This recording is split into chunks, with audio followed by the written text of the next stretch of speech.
नमस्कार, good morning. Fit India का super hit bulletin आप देख रहे हैं। आपके साथ मैं हूं दीपिका यादव। गुड मॉर्निंग, मैं हूं आपके साथ श्वेता श्रीवास्तव। देश दुनिया की हर बड़ी खबर लेकर आपके सामने हम दोनों हाजिर हैं। तो हर रोज की तरह एक बार फिर से हमारे साथ बिल्कुल अगले 1 घंटे के लिए आप जुड़े रहे, क्योंकि कोई भी खबर आपसे मिस नहीं होगी। इस बुलेटिन के जरिए हमारी कोशिश यही रहती है कि आप खबरों से हो जाए पूरी तरह अपडेट। खबर बिहार की आपको बताएं तो बिहार की सियासत के लिए आज का दिन काफी ज्यादा बड़ा और काफी ज्यादा अहम है। जी हाँ, क्योंकि नीतीश सरकार का आज विधानसभा में फ्लोर टेस्ट होना है। और फ्लोर टेस्ट से पहले आरजेडी ने कहा है कि आज खेला होगा। इसके जवाब में बीजेपी ने कहा है कि तेजस्वी की आज हार होगी। तो बड़ी खबर आपको बता रहे हैं बिहार की सियासत।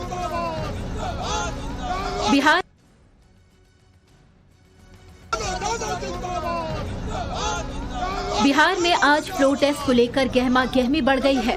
फ्लोर टेस्ट को लेकर एनडीए और महागठबंधन अपने अपने विधायकों को एकजुट होने का दावा कर रहे हैं।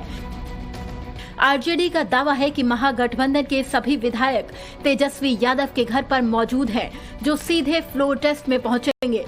आरजेडी का दावा है जो खेल नीतीश ने शुरू किया है, वो खेल अब हम खत्म करेंगे। बिहार की राजनीति के बारे में, देश की राजनीति के बारे में 12 फरवरी तो एक छोटा एपिसोड है। तेजस्वी जी ने जो कहा, खेल शुरू है, खत्म हम करेंगे। शुरुआत हमने नहीं की ना। वहीं फ्लोर टेस्ट से पहले एनडीए भी अपनी खेमाबंदी पुख्ता करने का दावा कर रही है। बीजेपी के विधायक जहां डिप्टी सीएम विजय सिन्हा के घर पर रुके हैं, तो वहीं जेडीयू ने मंत्री विजय चौधरी के घर विधायक की बैठक ली। लेकिन यहां 3 विधायक नदारद रहे, जिस पर सियासी सरगर्मी बढ़ गई। एनडीए का दावा है कि कल फ्लोर टेस्ट में नीतीश की जीत होगी और तेजस्वी की हार। कोई गायब नहीं है भाई, मैं कह रहा हूँ ना, कोई गायब नहीं है। कांग्रेस के विधायक एक सप्ताह पहले ही गायब हो गए। तो कांग्रेस के विधायक एक सप्ताह पहले गायब हो गए। एनडीए के विधायक तो देखिए सारे के सारे एकजुट होकर एक फ्लोर पर पता चल जाएगा तेजस्वी जी को कि उनका क्या हश्र होने वाला है। पराजय पराजय पराजय, यही होगा तेजस्वी जी का। सुबह 11 बजे फ्लोर टेस्ट शुरू होगा, जिसमें सबसे पहले विधानसभा अध्यक्ष के खिलाफ विश्वास प्रस्ताव लाया जाएगा। इसके बाद विश्वास मत के लिए फ्लोर टेस्ट किया जाएगा। बिहार विधानसभा में कुल 283 सीटें हैं, जिसमें बहुमत का आंकड़ा 122 है। एनडीए और महागठबंधन की सीटों की आंकड़ों की बात करें तो 122 का बहुमत किसको होगा? एनडीए में बीजेपी के पास 78, जेडीयू के पास 45, हम के पास 4 और अन्य के पास 1, कुल 128 विधायक हैं। वहीं महागठबंधन की बात करें तो आरजेडी के पास 79, कांग्रेस के पास 19, लेफ्ट के पास 16, एआईएमआईएम के पास 1, जिसमें कि कुल 115 विधायक हैं और बहुमत का आंकड़ा 122 है। आंकड़ों के मुताबिक फ्लोर टेस्ट पर नीतीश की अगुवाई में एनडीए बहुमत का आंकड़ा पार करती हुई दिख रही है। अब देखना होगा फ्लोर टेस्ट पर यही आंकड़ा रहेगा या कुछ खेला होगा। अब बात उस बड़ी खबर की जिसका असर आज से ही दिल्ली में दिखने लगा है। किसान संगठन कल दिल्ली कूच कर सकते हैं, जिसको लेकर के जो तमाम बॉर्डर हैं उसे सील कर दिया गया है। सुरक्षा एजेंसियां भी बिल्कुल मुस्तैद हैं। और उधर एक बार फिर से तैयारी हो रही है, किसानों से बातचीत की जाए चंडीगढ़ में, ताकि यहाँ पर बात बन सके, किसानों की जो नाराजगी है उसे दूर किया जा सके। लेकिन अगर ऐसा नहीं होता, किसान अपनी जिद पर अड़े रहते हैं, तो 2021 जैसा माहौल, किसान आंदोलन जैसा माहौल एक बार फिर से देखने को मिल सकता है। और यही वजह है कि दिल्ली के जो बॉर्डर्स हैं वो अभी फिलहाल अभी से ही छावनी में तब्दील हो चुके हैं। एमएसपी गारंटी समेत तमाम मांगों को लेकर एक बार फिर किसान आंदोलन की सरगर्मी बढ़ गई है। 13 फरवरी को किसानों ने दिल्ली कूच का ऐलान किया, जिसे देखते हुए दिल्ली से जुड़े बॉर्डर पंजाब हरियाणा और यूपी बॉर्डर को छावनी में तब्दील कर दिया गया। हालांकि किसान और केंद्र के बीच दूसरे दौर की बैठक चंडीगढ़ में होनी है। अगर बात बन गई तो किसान दिल्ली कूच नहीं करेंगे, और मांगों पर भी बात नहीं बनी तो किसानों का 13 फरवरी को दिल्ली कूच तय है। ऐसे में पंजाब हरियाणा से लेकर दिल्ली बॉर्डर तक सुरक्षा के पुख्ता इंतजाम किए गए। मैं शंभू बॉर्डर पर हूं, जो कि अंबाला जिले में आता है और ये हरियाणा को जोड़ता है पंजाब के साथ। जीटी रोड है, ये नेशनल हाईवे है जो सीधा पंजाब को जोड़ता है दिल्ली से। और इस पर आप देखिए घग्गर नदी के ऊपर जो पुल बना हुआ है, उसके दोनों तरफ सीमेंटेड बैरिकेडिंग की गई है। दोनों तरफ बड़ी तादाद में जो पुलिस फोर्स है वो यहां पर डिप्लॉय कर दी गई है। और इस बार साधारण बैरिकेडिंग नहीं है, जैसा कि हम आमतौर पर देखते हैं। आप वहीं हरियाणा और दिल्ली के सिंघू बॉर्डर पर भी प्रदर्शनकारी किसानों को रोकने के कड़े इंतजाम किए गए हैं। तैयारियां मैं आपको सिंघू बॉर्डर से दिखाना चाहूंगा कि देखिए ये बैरिकेड्स हैं, जिस बैरिकेड्स के जरिए रास्ते को ब्लॉक किया जाएगा। ये लोहे के भी बैरिकेड्स आप देख रहे हैं और दूसरी तरफ ये जो है ये हैवी कंक्रीट के बैरिकेड्स हैं जिन्हें लगा करके इस पूरे सड़क को ब्लॉक कर दिया जाएगा। यानी कि सिंघू बॉर्डर जो दिल्ली और हरियाणा का बॉर्डर है उस बॉर्डर को रोक दिया जाएगा। दिल्ली यूपी बॉर्डर गाजीपुर पर भी पहरा चौकस कर दिया गया। प्रदर्शनकारी किसानों को रोकने के लिए बैरिकेडिंग से लेकर कंटेनर तक का इंतजाम है। तो वहीं निगरानी के लिए बॉर्डर्स को सीसीटीवी से भी लैस कर दिया गया है। जो कंटेनर वाले बड़े बड़े जो ट्रक हैं वो यहाँ पर आ गए हैं। यदि किसान जबरन में घुसने की कोशिश करते हैं दिल्ली बॉर्डर में तो उनको रोकने के लिए यहाँ पर व्यवस्था की जाएगी। और ये देखिए अभी दिल्ली पुलिस द्वारा यहाँ पर जो है इस कंटेनर को लाया गया है और ये देखिए दिल्ली पुलिस की गश्त जो है वो लगातार यहाँ पर चल रही है। फिलहाल किसानों का दिल्ली कूच केंद्र और किसानों के बीच आज चंडीगढ़ में होने वाली मीटिंग पर निर्भर करता है, लेकिन एहतियातन तौर पर दिल्ली बॉर्डर को छावनी में तब्दील कर दिया गया है। इसके साथ ही धारा 144 को भी लागू कर दिया गया है। और उत्तराखंड के हल्द्वानी में जो दंगा हुआ था उसको लेकर के ताबड़तोड़ एक्शन सरकार की तरफ से लिए जा रहे हैं और यही कारण है कि अभी तक 30 लोग गिरफ्तार हो चुके हैं। लेकिन जो मुख्य आरोपी अब्दुल मलिक वो अभी भी फरार बताया जा रहा है। और इसके अलावा सवाल तो ये भी है कि दंगा आखिर भड़काया किसने, क्योंकि एक सपा सांसद ने तो ये कह दिया कि पाप का घड़ा भर गया था इसीलिए फूट गया। तो सवाल ये है कि क्या इस पूरे दंगे के पीछे यही लोग थे। देखिए रिपोर्ट।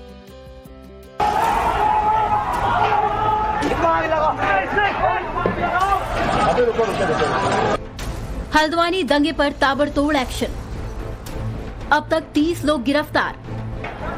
हल्द्वानी के एक एक दंगाई का हिसाब होगा। बनफूलपुरा इलाके में फेंके गए हर पत्थर का बदला लिया जाएगा। पुलिस उन दंगाइयों की पहचान कर रही है जिसने हल्द्वानी को आग के हवाले करने की कोशिश की। पुलिस सीसीटीवी फुटेज की इन्वेस्टिगेशन कर रही है। चश्मदीदों के बयान रिकॉर्ड हो रहे हैं। वो ऑडियो फुटेज भी जुटाई जा रही है जो हिंसा से जुड़े हैं। दंगे में किसका हाथ है इसके लिंक खंगाले जा रहे हैं। अवैध रूप से रह रहे बांग्लादेशी लोगों की भूमिका की जांच भी की जा रही है। 7 पिस्टल और 56 जिंदा कारतूस बरामद कर लिए गए हैं। हर घर, हर गली और हर मोहल्ले से सबूत जुटाए जा रहे हैं। चप्पा चप्पा छाना जा रहा है। जो साजिश करता है उनके खिलाफ कार्रवाई करने की कवायद लगातार जारी है और यही वजह है कि फिलहाल पुलिस की दबिश जो है इस पूरे मामले में लगातार जारी है। दंगे का मास्टरमाइंड अभी भी फरार है। फिलहाल पुलिस पीएफआई और रोहिंग्या एंगल से मामले की जांच कर रही है। अब्दुल मलिक पर एनएसए लगाने की तैयारी हो रही है। इस बीच सपा से सांसद एसटी हसन ने आग में घी डालने का काम किया है। उन्होंने कहा जब पाप का घड़ा भर जाता है तो ब्लास्ट हो जाता है। 200 साल पुराने मज़ारों को तोड़ दिया। दंगा अचानक ही नहीं होता है। जब सब चीजें इकट्ठी हो जाती हैं, जब पाप का घड़ा भर जाता है तो ब्लास्ट तो हो ही जाता है। बता दें हल्द्वानी के जिस मोहल्ले में बवाल की स्क्रिप्ट लिखी गई उसे लेकर कहा जाता है कि वहां 80% मुस्लिम आबादी रहती है। तो क्या ये पहले से तय था या फिर अचानक हुआ? पुलिस हर एंगल से जांच कर रही है। और खबरों में आगे बढ़ते हुए बात लोकसभा चुनाव की कर लेते हैं क्योंकि बेहद नजदीक है और जैसे जैसे लोकसभा चुनाव का वक्त नजदीक आ रहा है इंडी गठबंधन और कमजोर और एनडीए अलायंस और ज्यादा मजबूत नजर आ रहा है। आम आदमी पार्टी को देख लीजिए जिसने पंजाब और दिल्ली में अकेले चुनाव लड़ने की बात कह दी। तरनतारन में आपकी रैली में केजरीवाल ने क्या कहा, केजरीवाल के निशाने पर कौन था, इसके अलावा क्या रिएक्शन आए और साथ ही आपके अकेले लड़ने के फैसले पर कांग्रेस और साथ ही साथ अकाली दल का क्या रिएक्शन था, ये सब कुछ जानिए इस रिपोर्ट के जरिए। इंडी गठबंधन को झटका देने के बाद अब आम आदमी पार्टी पंजाब में जोर शोर से प्रचार में जुट गई है। पंजाब के सभी 13 सीटों पर आम आदमी पार्टी अकेले चुनाव लड़ने का ऐलान कर चुकी है। पंजाब के तरनतारन में रैली के दौरान सीएम केजरीवाल ने जनता से सभी 13 सीटें जिताने की अपील की। आज मैं पंजाब के लोगों से पूछने आया हूं, अगर आपने 13 की 13 सीटें आम आदमी पार्टी को दे दी, मान साहब के हाथ मजबूत होंगे। खबरदार उसके बाद केंद्र सरकार की हिम्मत नहीं होगी आपके पैसे रोक। अगर आपने 13 की 13 सीटें दे दी, किसी की हिम्मत नहीं है, केंद्र सरकार की, गवर्नर की हिम्मत नहीं है जो आपके एक भी काम रोकेगा। आज खूब बड़ी स्पीड से काम हो रहे हैं, लेकिन अगर ये 13 सीटें आ गई तो आज अगर 100 की स्पीड पे काम हो रहा है, उसके बाद 500 की स्पीड पे काम होगा। पंजाब की 13 सीटों पर आप के अकेले लड़ने के ऐलान के बाद कांग्रेस भी हमलावर है। प्रताप सिंह बाजवा के मुताबिक कांग्रेस पहले से ही सभी सीटों पर अकेले लड़ने के लिए तैयार है। हम तो पहले से ही, आपको याद होगा 1 साल पहले से मैं तो इसका एडवोकेट था कि हम मेन ऑपोजिशन में, हम अपना कांग्रेस का स्टेक क्यों कम करें, और हम सक्षम है लड़ने में। ये आज मेरी और जो कार्डिस की बात है वो आज साबित हो गई। शुरू से हम कह रहे थे, नहीं तो बड़े बड़े लोग कह रहे थे इनको कौन पूछेगा जी, ये तो फैसला दिल्ली वालों ने कर देना, स्टेट यूनिट्स को कौन पूछेगा। तो मैंने कहा फिक्र मत करो, इतनी जान हमारे में है अपनी केस, अपने वर्कर्स की और कांग्रेस की वकालत करने की, और वही बात सामने हुई। अकाली दल ने आप पर कांग्रेस पार्टी को आड़े हाथों लिया। दोनों चोर है, तो देखो दोनों ने सुबह बर्बाद किया है, तो 2 चोर इकट्ठे हो जाने कोई की फर्क पड़ता है, दोनों ही जीरो होंगे।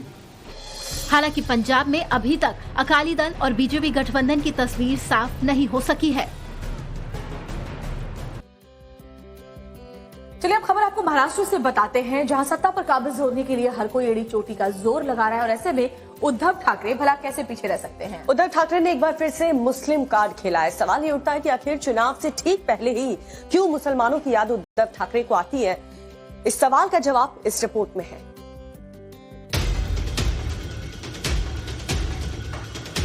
उद्धव ठाकरे का नया दाव, चुनाव से पहले बदल गए सुर। महाराष्ट्र की राजनीति में अचानक से शिवसेना ने मुस्लिम कार्ड खेल दिया है। शिवसेना के इस नए रुख को देखकर हर कोई हैरान है और राजनीति खेमे में गर्माहट बढ़ गई है। उद्धव ठाकरे ने एक बार फिर मुस्लिम कार्ड खेला है। तुमचं हिंदुत्व जे आहे ते घरातली चूल पेटवणारं हिंदुत्व आहे आणि भाजपचं हिंदुत्व हे घर पेटवणारं हिंदुत्व आहे। दरअसल मराठी मानुष और हिंदुत्व का नारा बुलंद करने वाली शिवसेना अब मुस्लिमों की मसीहा बनकर महाराष्ट्र की सत्ता पर काबिज होने के सपने देख रही है। हिंदू हृदय सम्राट बाला साहेब ठाकरे ने महाराष्ट्र और देश में शिवसेना को जिस मुकाम पर पहुंचाया, वो तेवर आज उनकी विरासत के सबसे बड़े चेहरे के तौर पर बदल गए हैं। मुस्लिम लोक मोठ्या प्रमाणावर येत आहेत, घरी येऊन भेटतायत, आणि मी त्यांना स्पष्ट विचारतो, अरे तुम्हाला कळत नाही, लक्षात नाही का आलं? मी शिवसेनेचा पक्षप्रमुख आहे, हिंदू हृदय सम्राट शिवसेना प्रमुखांचा मी पुत्र आहे, कडवट हिंदुत्ववादी आहे, तरी देखील तुम्ही माझ्यासोबत काय येताय? आणि त्यांचं उत्तर एकच आहे की उद्धवजी, तुमचं हिंदुत्व आणि भाजपचं हिंदुत्व याच्यामध्ये फरक आहे, तो आमच्या लक्षात आलेला आहे। शिवसेना के तेवर और सुर दोनों ही बदले नजर आ रहे हैं। आपको याद होगा, शिवसेना अध्यक्ष उद्धव ठाकरे ने कहा था कि उनकी पार्टी मुस्लिम आरक्षण का समर्थन करती है। बाल ठाकरे को जिस कुर्सी का कभी मोह नहीं रहा, लेकिन उद्धव ठाकरे उसी कुर्सी के लिए मुस्लिमों के पक्षधार बनकर खड़े हो गए हैं। इन सब के बीच सबसे बड़ा सवाल ये उठ रहा है कि आखिर चुनाव के वक्त ही उद्धव ठाकरे को मुसलमानों की याद क्यों आती है।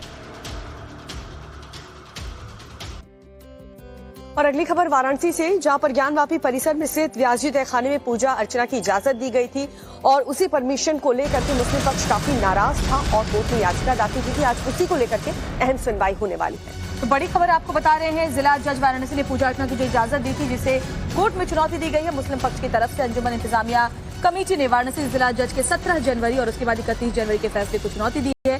जस्टिस रोहित रंजन अग्रवाल की सिंगल बेंच मामले की सुनवाई कर रही है और आज होने वाली सुनवाई में राज्य सरकार की ओर से सबसे पहले जवाब दाखिल किया जाएगा। इसके बाद मुस्लिम और हिंदू पक्ष की ओर से आगे की बहस की जाएगी। सुबह 10 बजे से इस मामले की सुनवाई जो है वो शुरू होगी।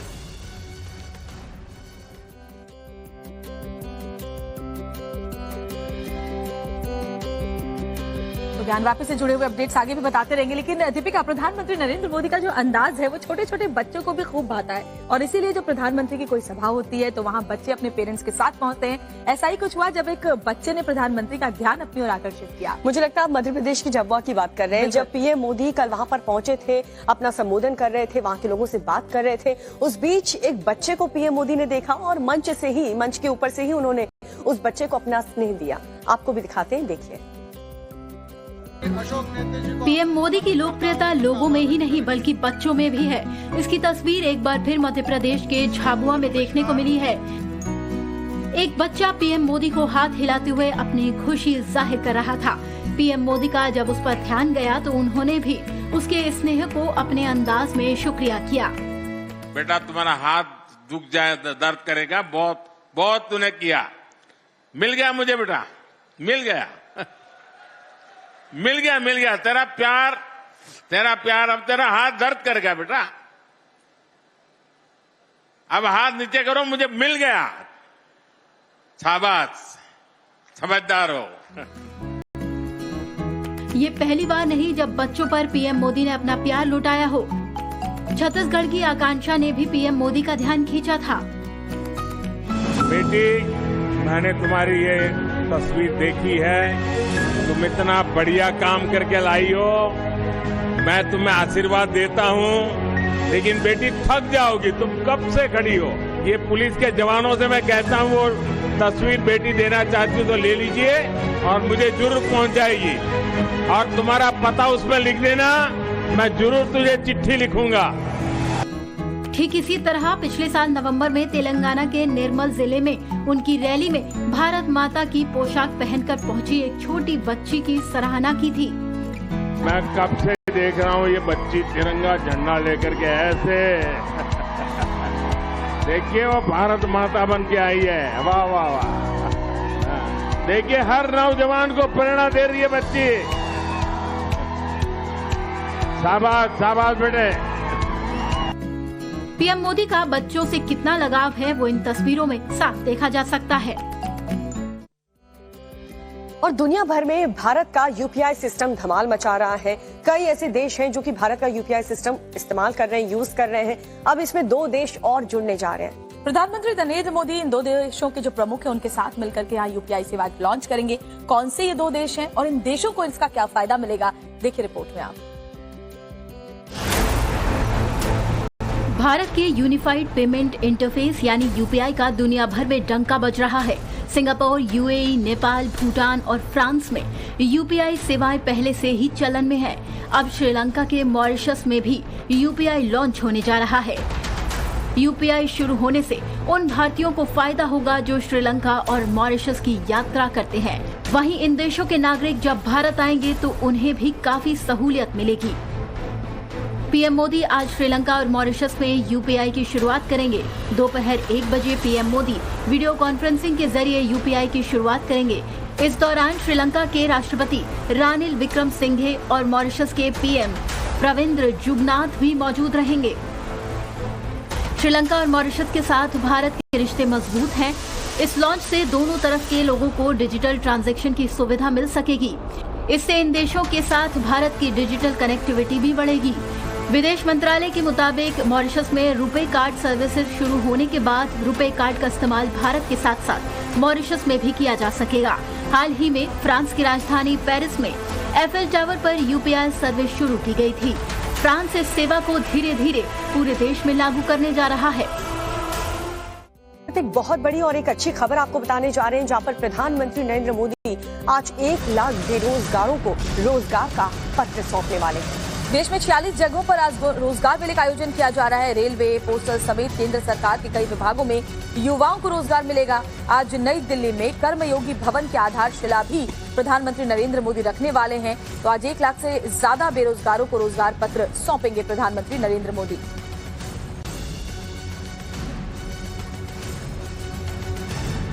Superhit bulletin. दीपिका, आपको 3 इडियट्स का वो सीन याद होगा ना फिल्म का, जब एक बीमार को लेकर के, मरीज को लेकर के बाइक पर, स्कूटर पर अंदर पहुंच जाते हैं आमिर खान। हाँ बिल्कुल याद है। इमरजेंसी वार्ड में सीधा डॉक्टर इलाज करिए। तो वैसे ही कुछ हुआ। एक बीमार शख्स को लेकर के इमरजेंसी वार्ड में एक शख्स जा घुसा है और उसके बाद वहां पर क्या हुआ, कैसे अफरा तफरी मच गई पूरे अस्पताल में, देखिए। मध्य प्रदेश के सतना में उस वक्त हड़कंप मच गया जब एक बाइक सवार एक मरीज को लेकर सीधे इमरजेंसी वार्ड के अंदर घुस गया। जिस वक्त शख्स बाइक के जरिए इमरजेंसी वार्ड के कमरे में घुसा, उस वक्त वहां काफी भीड़ थी, जिससे मौके पर अफरा तफरी मच गई। दरअसल पूरा फिल्म सीन 3 इडियट फिल्म की तरह था। जो शख्स बाइक लेकर इमरजेंसी में घुसा वो भी अस्पताल का आउटसोर्स कर्मचारी था और शायद इसीलिए वो ऐसी हिमाकत कर सका। हालांकि अस्पताल के आउटसोर्स कर्मचारी की यह घटना सोशल मीडिया पर वायरल होने के बाद अस्पताल प्रशासन ने जांच कर कार्रवाई की बात कही है। मैं इस पूरी रिपोर्ट बना के और जो वहाँ चश्मदीद गवाह थे, जो थे व्यक्ति, उनको मैं लूंगा और अपने कार्य मतलब सीएस साहब के सामने प्रस्तुत करूंगा कि ये ऐसी गलती नहीं होनी चाहिए। एक बीमार शख्स को ऐसे बाइक पर सीधे इमरजेंसी वार्ड ले जाने से जो मरीजों में अफरा तफरी मची, उसे लेकर अस्पताल प्रशासन गंभीर है।